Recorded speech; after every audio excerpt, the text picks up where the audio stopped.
I'll never forget being in a subway with my friend. We took it by The space we have, right? Not only the space, but nobody's looking at you. Everybody's reading a book or looking down. There's no conversation. And I'll never forget, the whole train had maybe about 75 people. Nobody's talking. And why? Because they're all in there. They want their individual rest on the way home. Oh, That's the problem with Japanese life is, they have long commutes. yeah. And they don't really have much time to get together with their families. So they just kind of rest before they go home, or else Yeah. never going to see anybody because they get home so late. Yeah. My first roommate, he was a Japanese guy, and he's extremely polite person. Like, he always listened to the end, before you finish talking. Linguistically, like, their verb. At the end of the sentence. Yeah. And they can change what they're going to say by looking at your facial expression. Highly contextual, right? Highly. This is so different. That's why I'm saying, even though we're not talking about platforms, person to person. Yeah. Still, you have to train individuals who grew up on technology all the time what that means, what rich context means. And it means exactly paying attention to all those little nuances that you never pay attention to on Zoom, because if you're looking in people's space, you're not seeing those things. And then so many people are walking around with their phones, crossing the street. I mean, they're not even looking at people. So those are the things that I think I like. That's one of the reasons I like teaching, is to make people appreciate the rich context, but also know that it takes more energy out of you in some ways. But this is the way that you create amazing things to happen. In fact, the COVID vaccine, I always tell this story. I told this story before, didn't? The one where the two people, March 2020, that Pfizer and Moderna reps met at the water cooler, and they said, "Hey, we're using the mRNA, delivery system. We are too. Let's get together." And that's how they encapsulated the time, which was supposed to be 2 years for the vaccine, to 6 or 7 months, because of that water cooler discussion.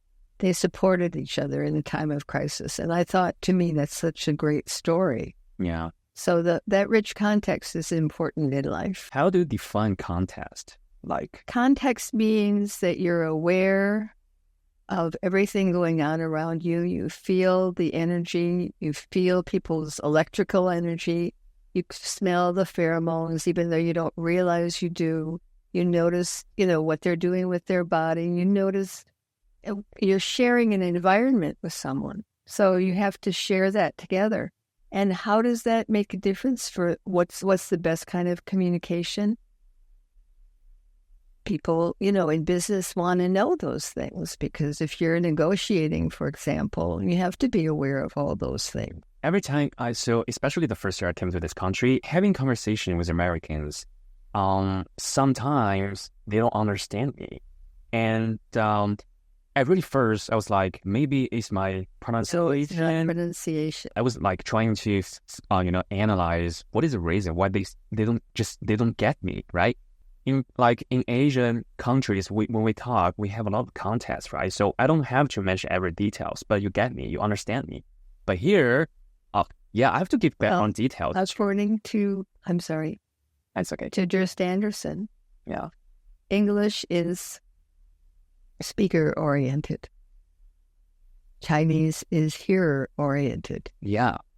So I'm not sure exactly which way it works, but I think that you could pretty much say, and the context is Japanese-oriented, where in Japan, there's a lot of cues that they have, in the business world about, doing certain things, like sitting certain places. And, and also I'll never forget in Korea, when I worked for the Korean CEO, one day I sighed, and he looked at me like I had just threw him a thunderbolt, and I wondered why. And it turns out, if you're with your superiors in Korea, sighing means that you're giving up.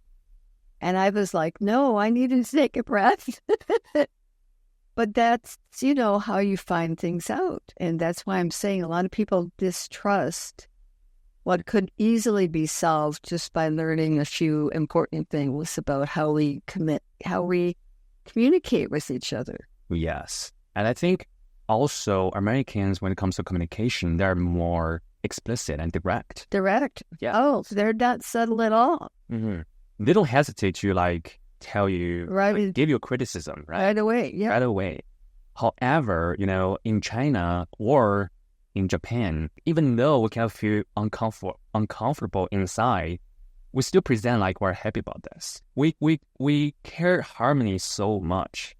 Well, that's why you both, Japanese and Chinese grow up in communitarian societies where and India is another one. When you think about in India, I have friends now that are in their 20s who still go to matchmakers because that's what they do. They want to make their whole family happy.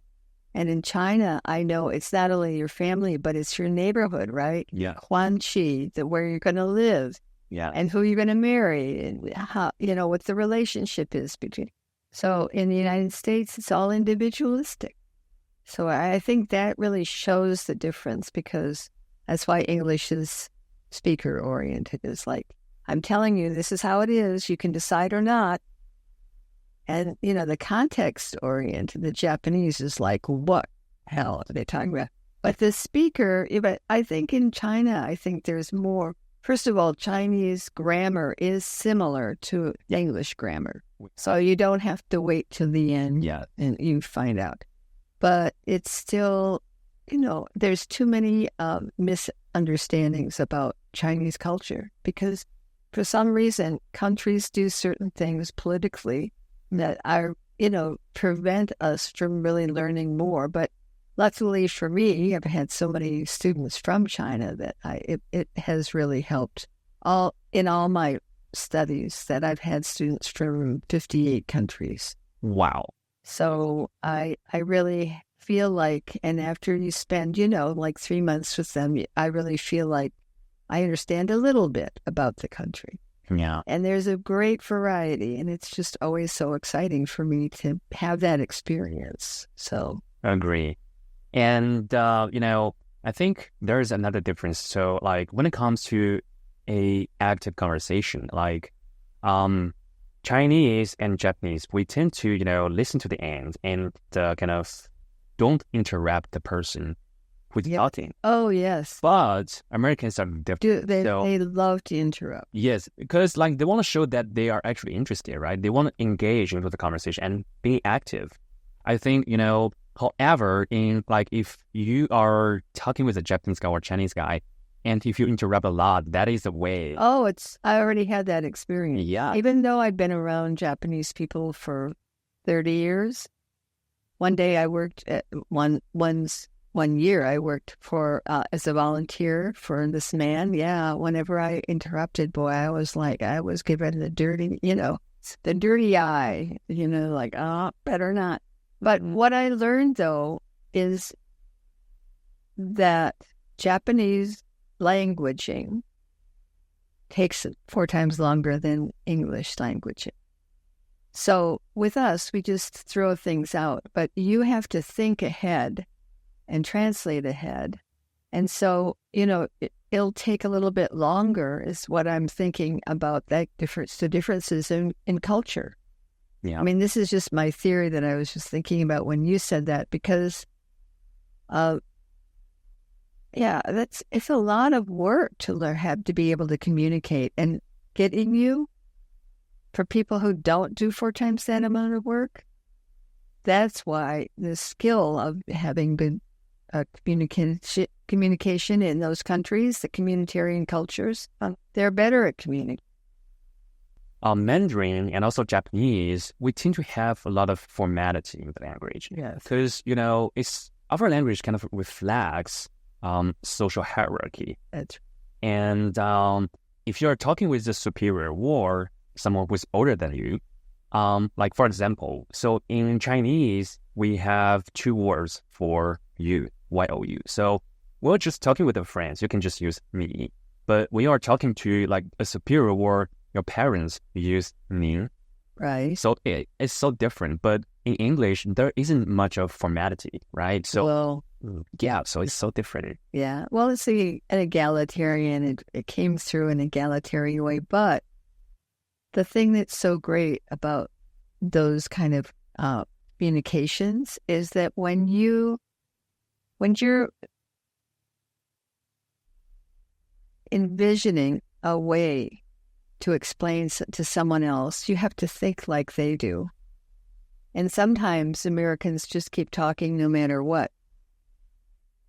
And, if you get on an airplane and you talk with people from another country, you learn that quite easily. It's like the American person is going on and on and on about themselves, right? Yeah.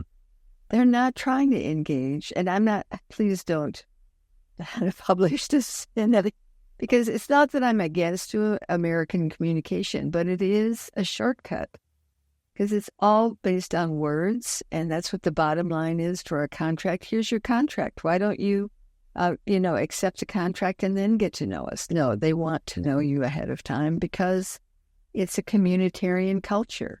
Yes. And that makes a huge difference in how businesses run. The thing is that it's a book about why American culture in the auto industry, because I was living in Detroit at the time, was declining. It was because Japanese just-in-time communitarian ethics and how everybody, got things done without complaining. Yeah. And that was, a huge difference to understand that, when people take 4 times longer to be able to communicate, they're going to spend more value on their words. Yeah. And just, coming to the bottom line in American business is not going to, that's the problem that we've had since the World War II, is when everybody started to do imperialism kind of in a way to other parts of the world based on American business ethics. And that there's a book called The Ugly American that came out in 1957. It was made into a movie about, just exactly what happens when people of any culture impose the way they do business on someone else. Got it. All right. And let's shift gear a bit and talk about education. And when it comes to education, what do you think, like, how are we different? Oh, totally different. Yeah. I mean, if you just look at the World Index about the good educational systems in the world, the United States, I think, right now is 143 out of something like 200 some. And the emphasis hasn't been on education for a long time in their country. And even now they're having, difficulty getting people to go back to school after COVID. So the important thing is, when education does not become an important part of creating the next generation, then, chaos ensues, which is what I think, that's why one of the reasons I like teaching is I think it's important to understand not that the pressure is on younger people, but that they have the ability to know what's really going on for the future of, communication in this world. And I just had a meeting today with my Global Village crew, which we meet 4 times a year, every 3 months.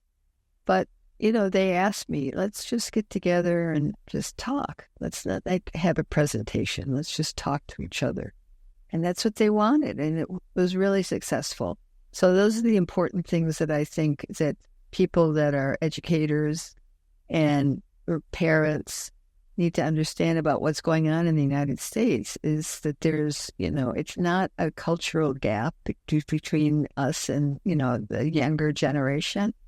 It's that we need to enhance the understanding between every generation so that we can find out how they really enjoy the class. That's why, to me, what I've done a lot, even since you were in my class, I've changed my class tremendously. And I've felt much more satisfied with just changing the order of the way I do things and and reading a book called 10 to 25. It's about the mentor mindset and how the best way to teach is by being a mentor, not by protecting people. Oh, it's going to be okay, because it's not going to be okay. The world out there is crazy.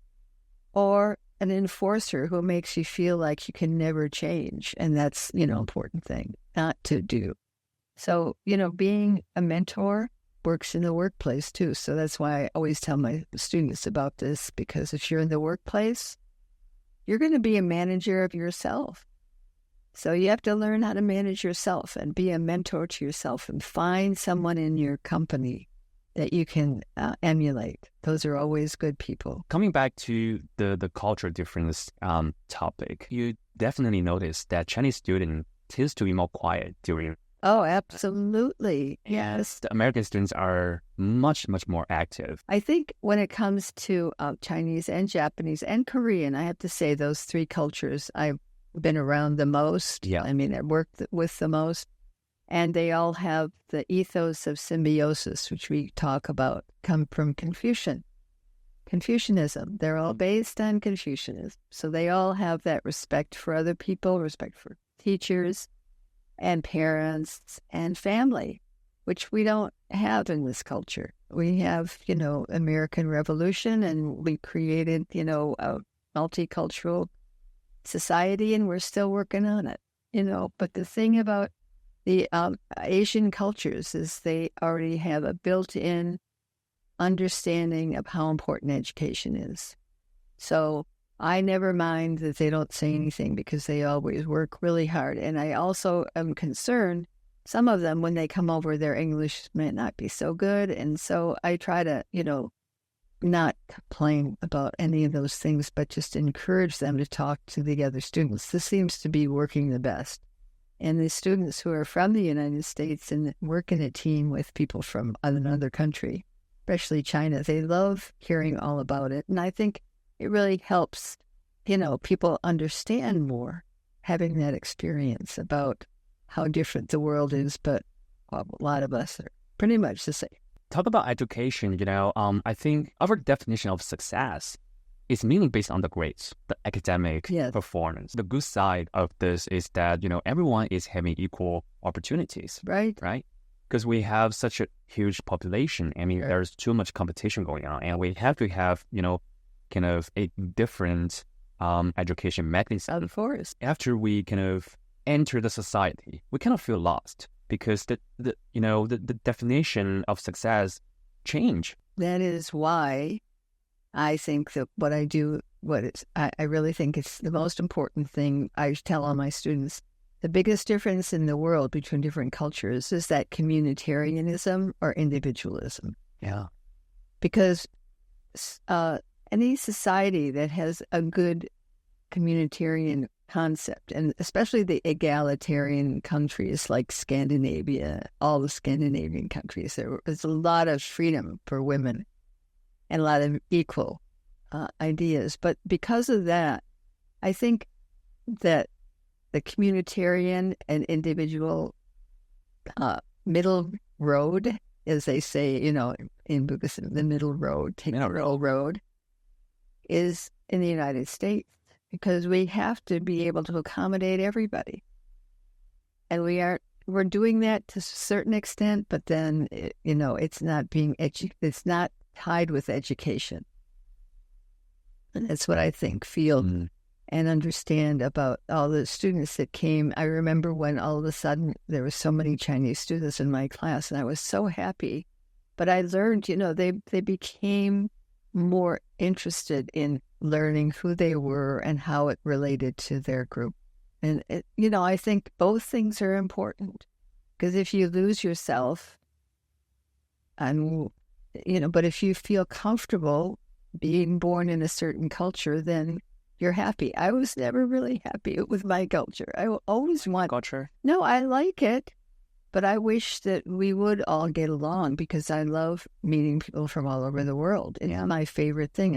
I remember the first time I went to Japan, and there were like 30 different countries there. I was like in heaven, finding out, that there's a lot of people all over the world that travel and get to know other people. So that made me feel good.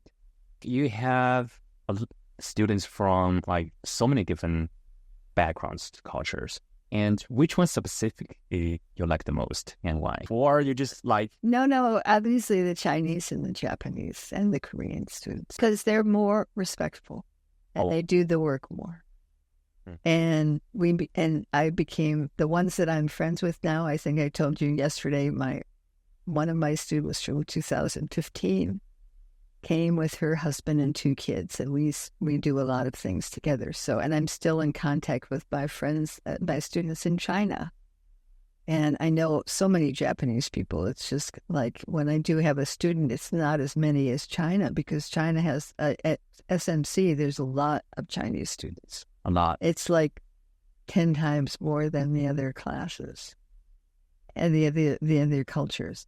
But, the fact that it was a surge of people that I met, it was wonderful. That's why I started Global Village, because I had so many Chinese and Japanese students. Because the United States is going through a trying period. So I think American culture is not something you can pin down right now, because it's very, very big, like evolution of human nature, all over the world, I think, partially. But I also think that anything that we do to understand humanism is important in any field. And understanding human beings, I as I said to you before we started, I really wish more people would pay attention to anthropology, because it's a discipline about solely focusing on who we are as human beings. Yeah, I see. And I also want to talk about Global Village, which is kind of like a side project you have. Yes. Why did you start it? I started in 2015 with the student that I just saw. 2 years. So it's been 10 years. And, we tried to get a class to teach at UCLA, but they didn't like the idea. But then at SMC and UCLA, I had students that we did a project for World Water Day, which today is World Water Day, in 2019. And we were in the Corsair, the Santa Monica Corsair. We were in the newspaper, and we were in the, I think, local newspaper as well. Anyway, we had a good turnout. We had a lot of fun. And then the pandemic hit, and then everyone was gone, so we couldn't do anything. So I just started it up recently. And, it's hard to, I would like to get funding for it, but I'm still working on trying to get enough students that stay with me, because so many students are... How many members do we have so far? I have about 30 in about, I think, 10 to 15 different countries. But in Japanese, too, sometimes they'll say something like, do you want to go with me? And they'll go, yes. Meaning... They never disagree. They always say yes to whatever you ask them. So you have to ask them, do you want to leave now? And then they'll say yes. Like you have to confirm again whether they mean what they say, right? Well, this is, why we take classes. Hopefully that more people will take classes and just be more patient, because there's so much, misunderstanding that creates impatience. Especially in the United States, we're very time-oriented. Time is money. Everything is, you can't bother me. I'm busy now, that kind of thing. Whereas in other cultures, the connection is important. Yes. I think we have totally different definition of work-life balance. Oh, yeah. And in China... 6 days a week is typical. It's typical, right? So it's not just because we have such a competitive environment. No. Work is part of life. Yeah. But in America, I think there's a gap, right? So these two things are different. So when I work. When I spend my leisure time with my loved ones, I focus on that. Right. I started my company 5 years ago, and the first thing I noticed working with Americans is they never reply your message after work time. But like most of the time. But in China, like you even receive the message from your colleagues in 2 a.m. in the morning. Oh yeah, and you make a phone call, you get an answer right away. Yes. All of that. That's so different. Very different. That's why time is money to Americans. And that's why we have trouble with creating those rich contexts. Yeah. Because on top of all of that, we have the fact that we have technology. So we don't really talk to people the way you and I are talking right now. It's very rare. Yes. And also, if you work in a Chinese company, you will be asked a lot about your family and your personal. Oh, I'll never forget the first time I was at, where was I? At Purdue, and a Chinese student that was introduced to me by his mother. Yeah. Said, "Hi, how are you? How much do you make a year?" And I'm going, "Oh, I really don't talk about that, because in the United States, nobody ever talks." Yeah, that's so private. So private. Uh-huh. But in China, it was, not the first time or the last time that it happened. So but to me, it's very, I really like all the differences, because otherwise, if things are rigid, then you think you have to act a certain way. And that's why I really advocate global citizenship. To understand people from all over the world makes you be able to feel comfortable in making the choices that you make. Mm-hmm. And when you're working like as Samsung, so you're like, most of our colleagues are they Americans, or they're No, they're all Koreans. What was the hardest thing for you to adapt to working with them? They are one of those cultures that allows emotion in the workplace. So one time I remember my boss, not the CEO, but my boss, The manager, he threw a pencil at somebody, and I was like, "Oh!" And I've heard that people yelling more often, and I think that was the other thing is being late. In Japan, when I started working there, I thought it was very much like Japan. No, being late was not a big deal as long as you stayed till midnight, that kind of thing. But it was, and very few women really in positions of authority in Korea. Yeah, I mean, a lot of differences that were slightly different. And, I enjoyed them. The hardest one was, though, not sighing anymore. That was the hard one. I think, so they're kind of explicit when it comes to emotion, right? Yeah. But in Americans' office culture, like, you never show your... No. But if you do, like, how are you going to, like, kind of express that emotion? But then here's another thing. In France, I had a really good French friend before I started teaching it. I'd met a lot of French people. And I didn't realize that she was always arguing with me. And in France, they grow up believing that that's the true sign of intellect, is when you can argue with people. So to me, it was like learning these little tidbits of things makes it so much easier to have friends. And that's why I was very grateful to meet all these people and to understand the culture a little bit more. But, each person is different. But on the other hand, we're all influenced by, the sea in which we swim, which we don't know, which is our culture. The way that the answer is going to be different for different people's filter. It's not just the culture, but it's called the filter of lifetime experiences. Mm-hmm. Even when you hear something, for example, in your family, your parents, your brothers, your siblings, any relatives, they're going to have a trigger point, right? It's like you push the button and they freak out. And your family knows that really well.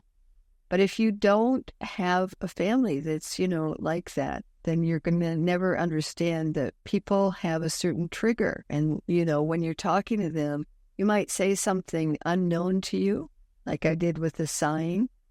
And yet you have to kind of suck it up and say, "Oh, we don't do this in this country, But he was the CEO, so I couldn't do that. That was the thing. So it's learning about it beforehand.